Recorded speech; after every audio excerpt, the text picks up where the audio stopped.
Major funding for KPBS Evening Edition has been made possible in part by Bill Howe Family of Companies, providing San Diego with plumbing, heating, air, restoration, and flood services for over 45 years. Call 1-800-BILL-HOWE or visit billhowe.com.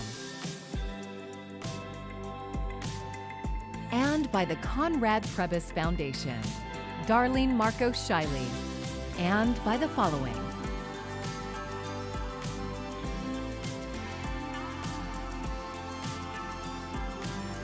And by viewers like you. Thank you.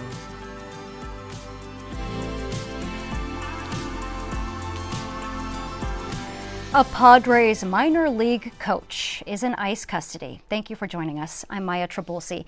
ICE agents arrested Oswaldo Pirela at the El Paso International Airport on Sunday morning. Now Pirela's family is demanding his release, telling KPBS reporter Gustavo Solis that he has a valid work permit and 2 U.S. citizen children. We just want to have him released. We don't want him detained anymore. That's Jorge Pirela, the brother of Padres minor league coach Oswaldo Pirela. He's a completely legal immigrant. He did everything the proper way.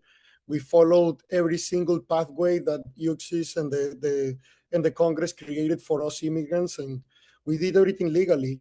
Pirela was born in Venezuela and has been in the country since 2014. He joined the Padres organization in 2024 as a coach for the minor league team in El Paso, and he has a legal work permit.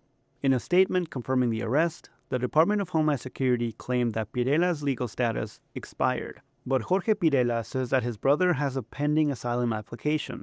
Because he's a vocal critic of the Venezuelan government, he cannot go back, even though Maduro is no longer in power. One thing that we want to keep clear is that the government in Venezuela is still prosecuting absolutely anybody that is against them.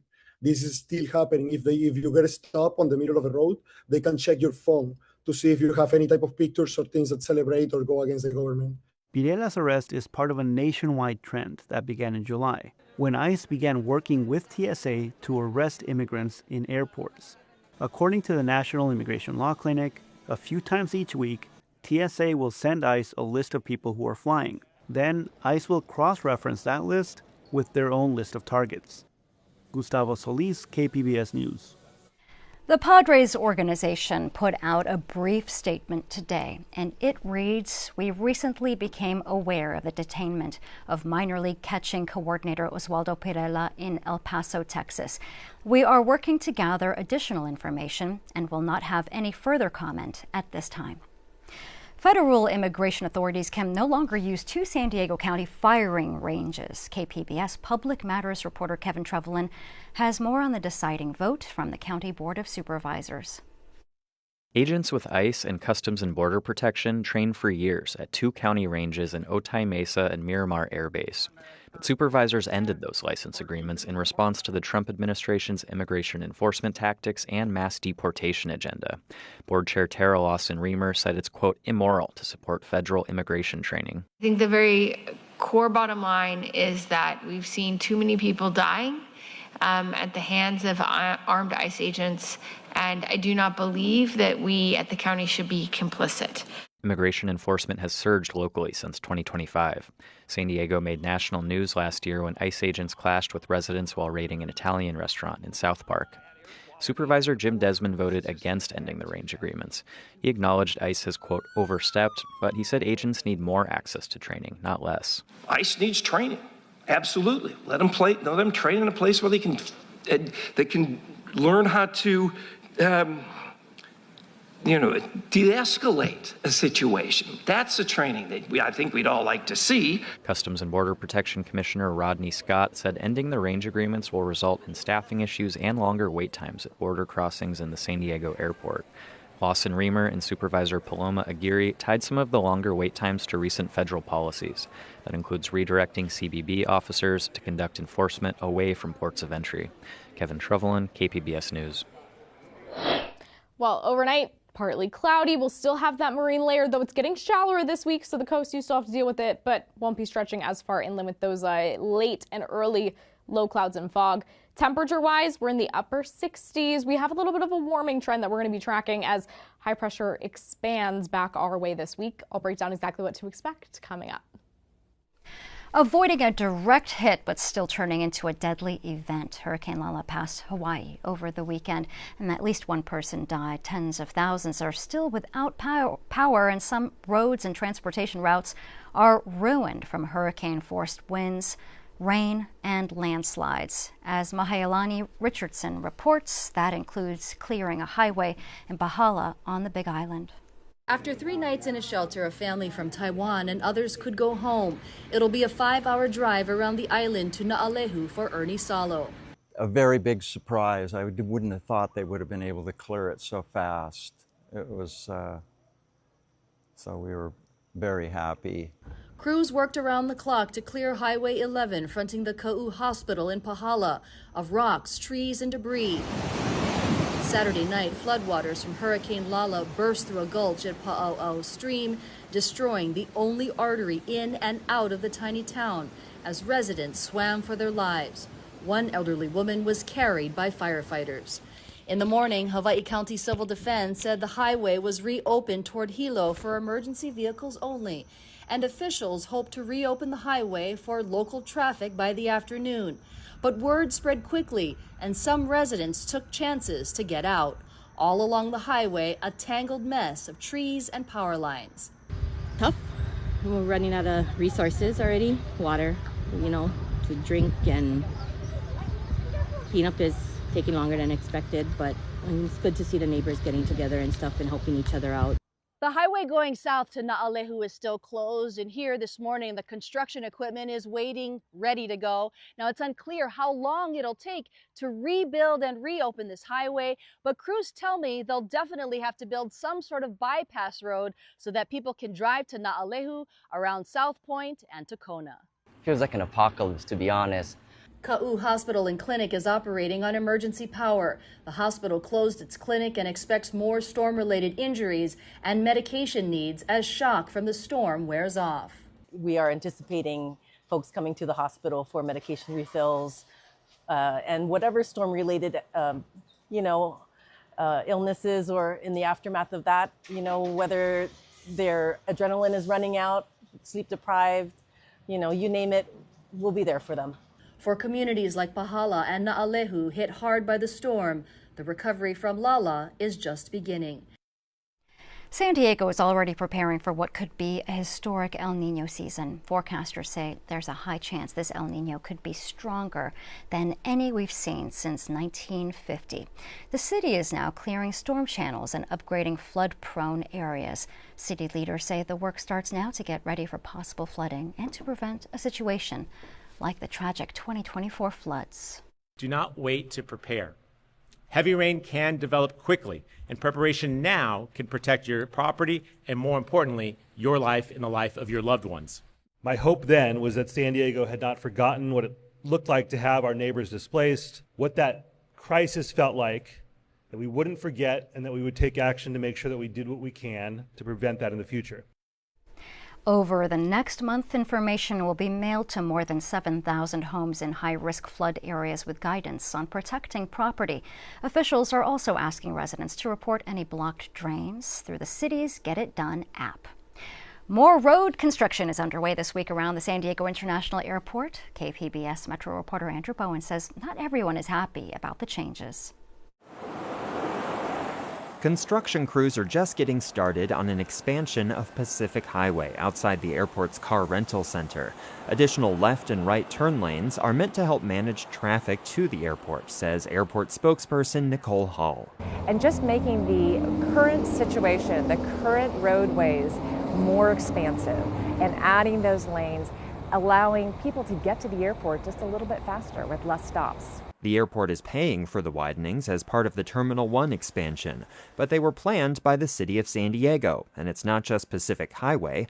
Grape Street in Little Italy is losing all of its parking and going from 3 lanes to 4. Chris Gomez leads the Little Italy Association. Business owners there are not happy about the widening. Our focus is that the traffic counts are substantially high, and now you're going to add an additional lane of traffic removing all parking, which is kind of a pedestrian buffer in case of any safety measures or hazards of a car veering off. So how about better public transit to the airport? Sandag is planning a rail connection by 2050. In the meantime, it's exploring better bus and shuttle services, though it's unclear how those will be funded or when they'll start. Andrew Bowen, KPBS News. I'm Jeff Bennett. Tonight on the NewsHour, ABC sues the FCC on First Amendment grounds as part of the dispute involving late-night host Jimmy Kimmel. That's at 7 after Evening Edition on KPBS.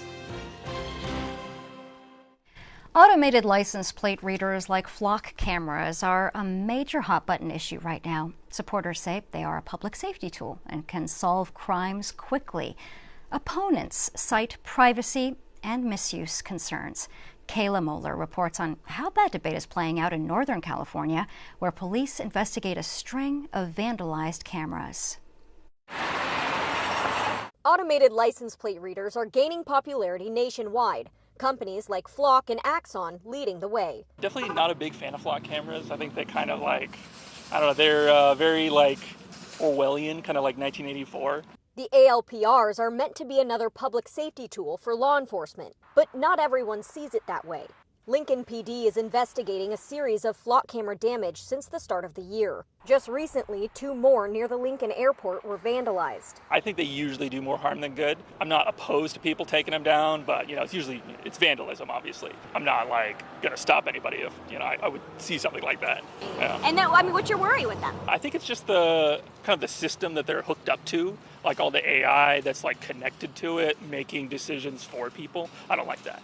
The city of Lincoln says right now there are no plans to take them down. They have their place. I think that if they could do something to evolve to safeguard people's private information. Some people see value in ALPRs. If they can prevent the spread of personal information, I think that flock cameras could be good, like I said, in cases where it's missing children or something. If it could save one kid, it's worth expanding and trying to explore alternatives to make it a win-win for everybody. Gina says the potential is there. She just wants to see more regulation. It's all new, and there's no guardrails right now, so people are freaking out. They're worried about their privacy. So let's see what solutions can be thought of. There's a lot of smart people in this world, and I think they could figure it out. Kayla Moeller with that report. The debate comes during National Week of Action Against ALPRs. It is a nationwide effort with the aim to raise awareness among people about the cameras and how they're used.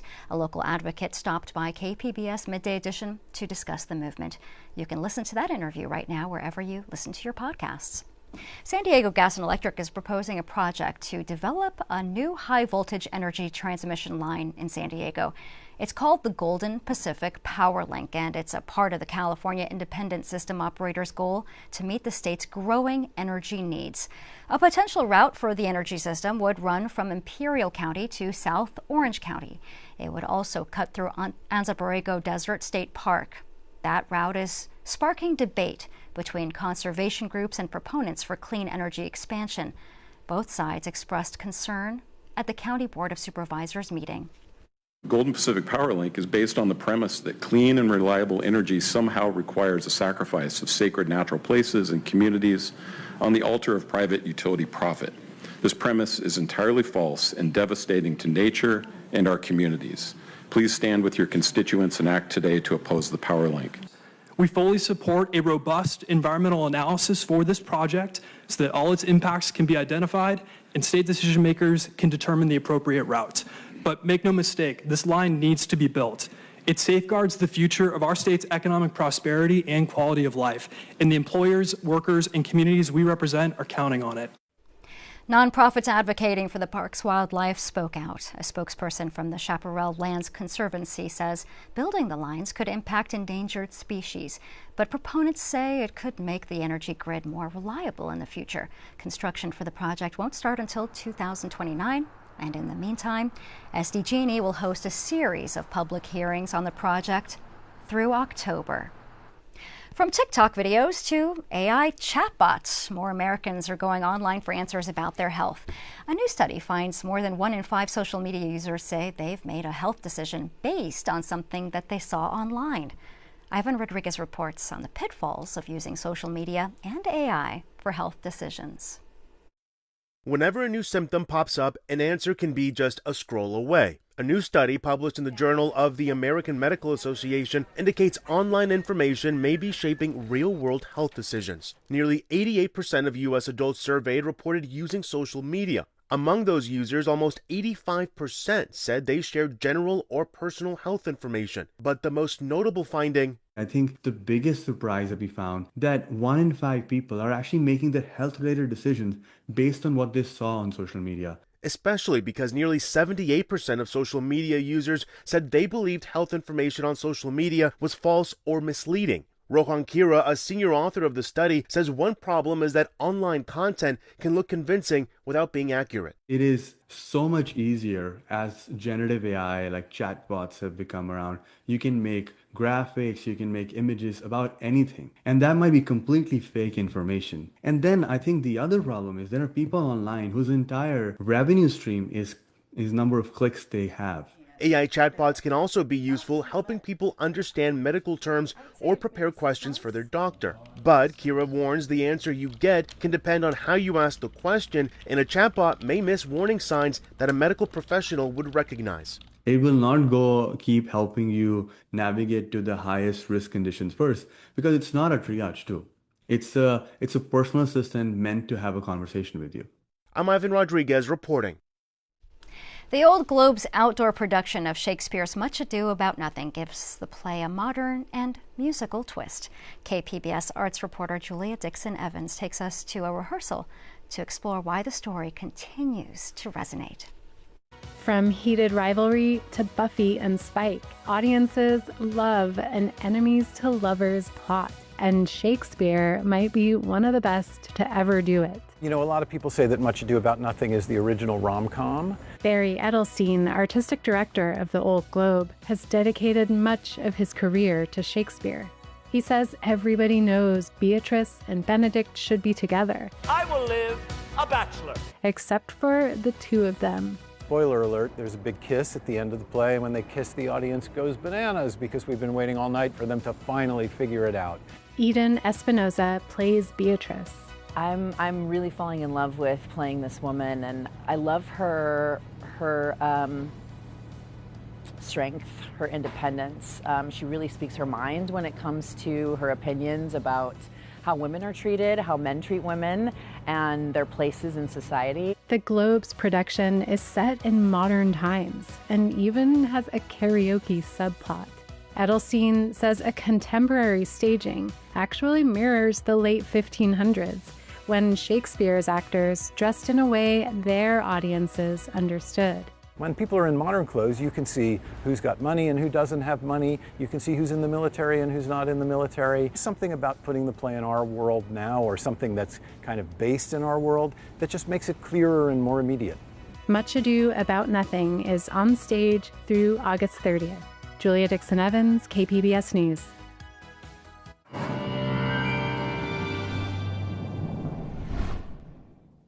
Well, the heat dome has been shifting back west and strengthening, which means we get the impacts of that once again. Though, here's the thing, though. Some of us still going to have the humidity. Our temperatures are going to go up. It's going to feel like August, that's for sure. Certainly feeling like summer. We're watching that humidity. And then we do have some late week rain chances, not for everybody as per usual. It's more of our mountain regions. But let's break down what to expect overnight. First, 77 in Borrego Springs. That's your surefire sign. Those temperatures are going back up. 67 in Mount Laguna. We're about the same from Oceanside through Chula Vista there along the coast. San Diego, a few degrees warmer, getting close to 70 degrees there. We warm up to 80 in San Diego, Chula Vista tomorrow. Oceanside, a few degrees warmer, close to 100 there in Ramona. We're going to watch that. 108 in Borrego Springs. And you can see clouds for many of us and some of that moisture and that humidity, especially when we look at the next 5 days along the coast. If you are not a fan of the humidity, I am so sorry, because it's sticking with us. And here's the thing too, humidity is going to build in a little bit more. Those dew points are going to increase as we go through the week. So if you think maybe it's a little humid now, we're getting a little bit of a break in some areas, it's going to get worse as our temperatures also rise as we head towards Friday. But then the weekend, we balance out a little bit. It's all about the roller coaster ebbing and flowing as that high pressure has been so on the move the last couple of weeks. Further inland, 93 for your Wednesday. We actually drop for Thursday and Friday, and you stay at about 90 as we go through the next several days and into the weekend. Into the mountains, here's where we're watching for those rain chances. Now, not completely out of the question Thursday and Friday. The best chance is looking like Saturday, that it's enough to trigger that stray thundershower wording on the 5-day here. But just keep in mind, very limited rain chances, but just something to be prepared for. Temperature-wise, we're 82 Wednesday. And then our temperatures drop here as we head into the weekend, warm back up by Sunday. So region by region, it depends a little bit when you see the drop, when you see the rise, but it's all, again, the movement of that high pressure.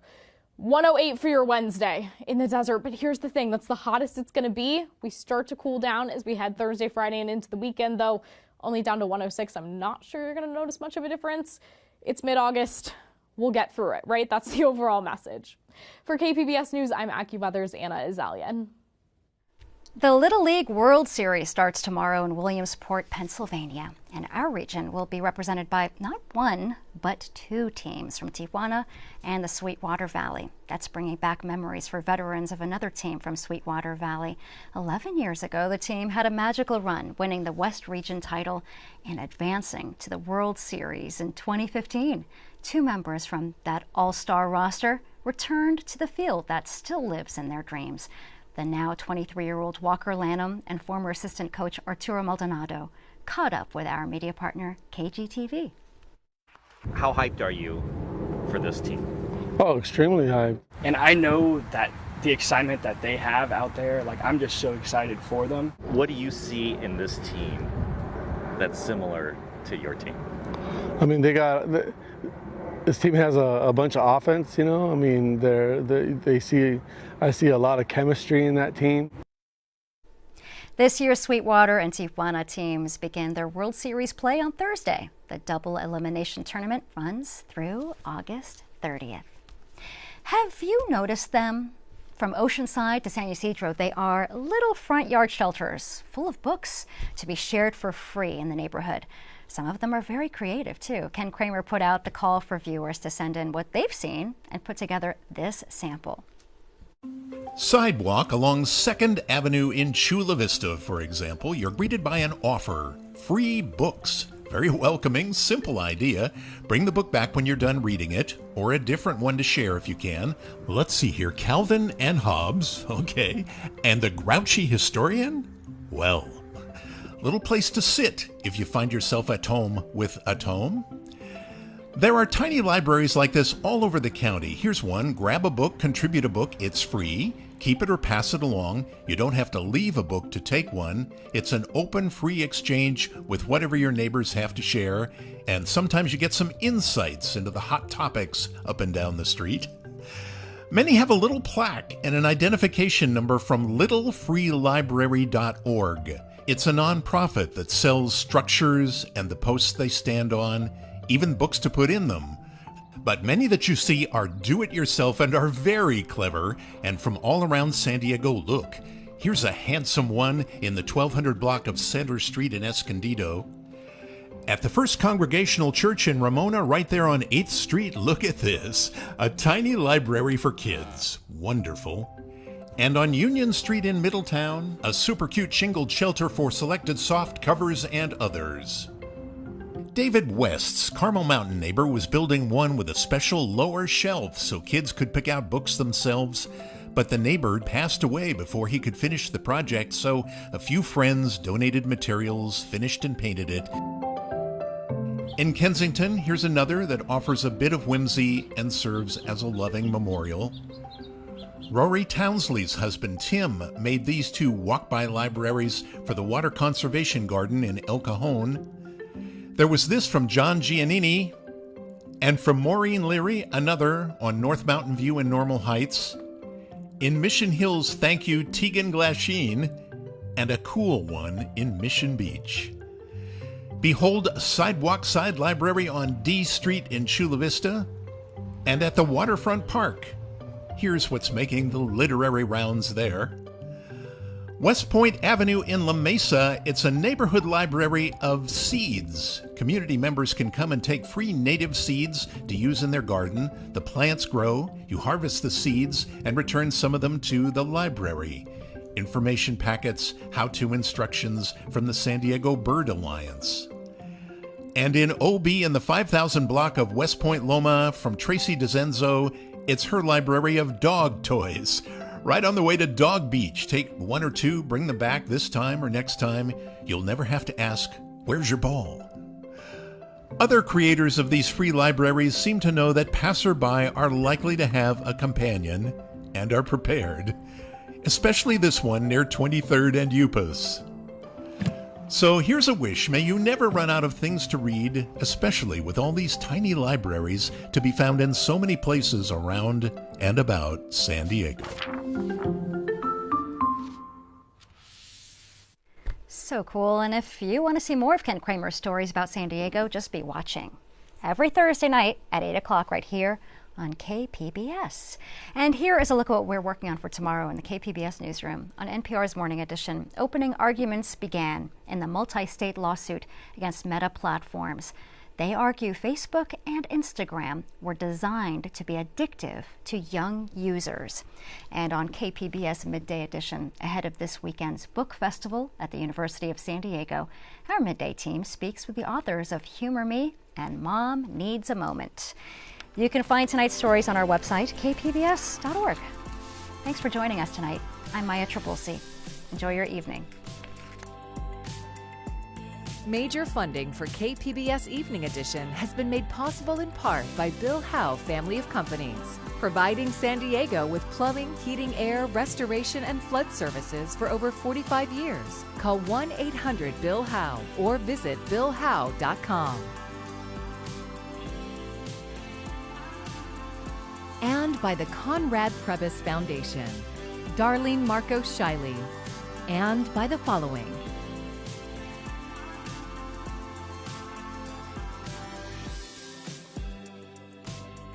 and by viewers like you.